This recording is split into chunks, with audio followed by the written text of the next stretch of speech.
السلام علیکم everyone and welcome back to Pakinomics, جہاں ہم فائنینس اور کرپٹو کے ریلیٹڈ ٹاپکس کو آسان اردو میں سمجھنے کی کوشش کرتے ہیں۔ آج ہم بات کریں گے NFTs کی۔ تو شروع کرتے ہیں ایک ریئل کہانی سے۔ 2021 میں بیپل نام کے ایک آرٹسٹ نے اپنے سارے آرٹ ورک کو ایک امیج کے اندر کمبائن کیا اور اس کی ایک NFT بنائی جو $69 ملین کی بکی۔ اس کے بعد انٹرنیٹ پہ ایک ہائپ شروع ہو گئی اور کافی لوگوں نے اپنے NFT پروجیکٹس بنائے، سیل کیے، ٹریڈنگ کری، کافی بڑے سیلیبریٹیز بھی انوالو ہوئے اور ملینز کی ٹریڈنگ ہوئی ان NFTs کی۔ اس سب کے دوران انٹرنیٹ میں لوگ دو کیمپس میں ڈیوائیڈڈ تھے۔ ایک سائڈ کہہ رہی تھی کہ یہ ڈیجیٹل آرٹ ورک کا فیوچر ہے، اونرشپ کا فیوچر ہے، اور دوسری سائڈ کہہ رہی تھی کہ یہ بس پکچرز ہیں جو آپ رائٹ کلک کر کے سیو کر سکتے ہو، تو ان کی کوئی ویلیو نہیں ہے۔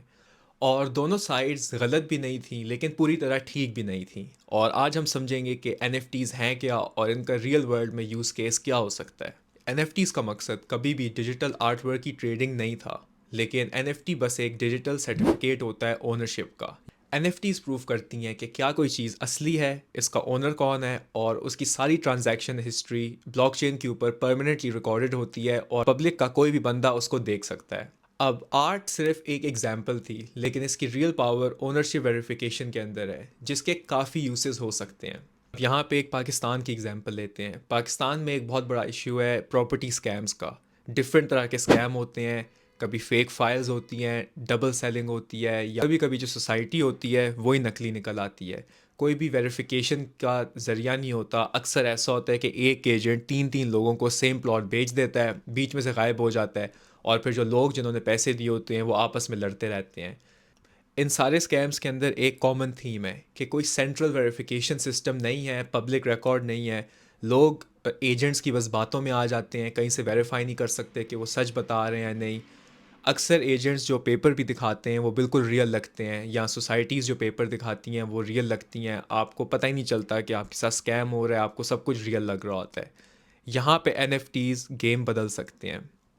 اب یہاں پہ NFTs کا اصلی کام سمجھ میں آتا ہے۔ تو NFTs کا کام ہے ایک چیز کو یونیک بنانا اور اس کے اونرشپ ریکارڈ کو پرماننٹ اور پبلک بنانا۔ اگر NFTs آرٹ ورک کی اونرشپ کو پروف کرنے کے لیے یوز کی جا سکتی ہیں، تو کیا وہ زمینوں کے لیے اور پلاٹس کی اونرشپ ویریفائی کرنے کے لیے بھی یوز کی جا سکتی ہیں؟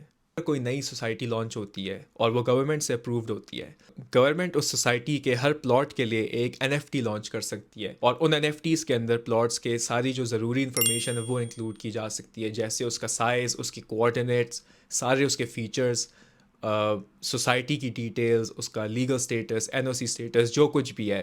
اور یہ ڈیٹا پھر کوئی بھی چینج نہیں کر سکتا، اور کوئی بھی ایجنٹ اس کا فیک ورژن نہیں بنا سکتا، کیونکہ NFT کا جو کریٹر ہے، جو پبلشر ہے، اس کی ڈیٹیلز کوئی آلٹر نہیں کر سکتا۔ تو کوئی جب بائر ہوگا، جب وہ زمین لینا چاہ رہا ہوگا ایک سوسائٹی میں، وہ آرام سے NFT چیک کر سکتا ہے، اس کو نظر آ جائے گا کہ یہ پبلش کس نے کی ہے، ہر پلاٹ کے فیچرز کیا ہیں، اس کی لوکیشن کیا ہیں۔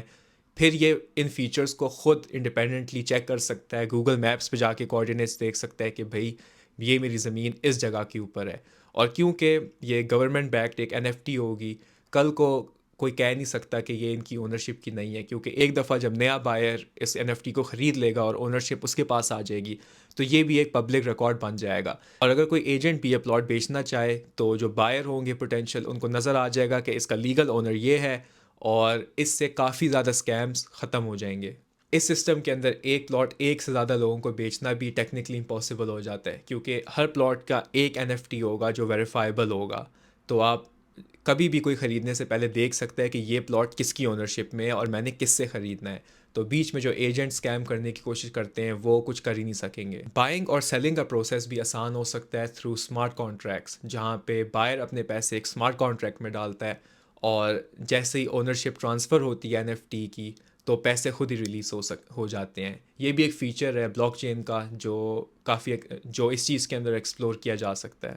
تو یہ کانسیپٹ تھا جہاں NFTs ریئل ورلڈ کے اندر یوز کی جا سکتی ہیں، اور کس طرح انہیں یوز کر کے پاکستان کے اندر ٹرسٹ اور ٹرانسپیرنسی بڑھائی جا سکتی ہے، اور پراپرٹی کا فراڈ کافی کم کیا جا سکتا ہے۔ اگر آپ کو یہ ویڈیو یوزفل لگی تو please leave a comment and subscribe to the channel, اور کوئی اور اگر ٹاپکس ہیں جو آپ چاہتے ہیں میں کور کروں تو پلیز کامنٹس میں بتائیے گا، اور میں نیکسٹ ویڈیو میں ان کو کور کروں گا۔ تب تک اپنا خیال رکھیے گا، اور اللہ حافظ۔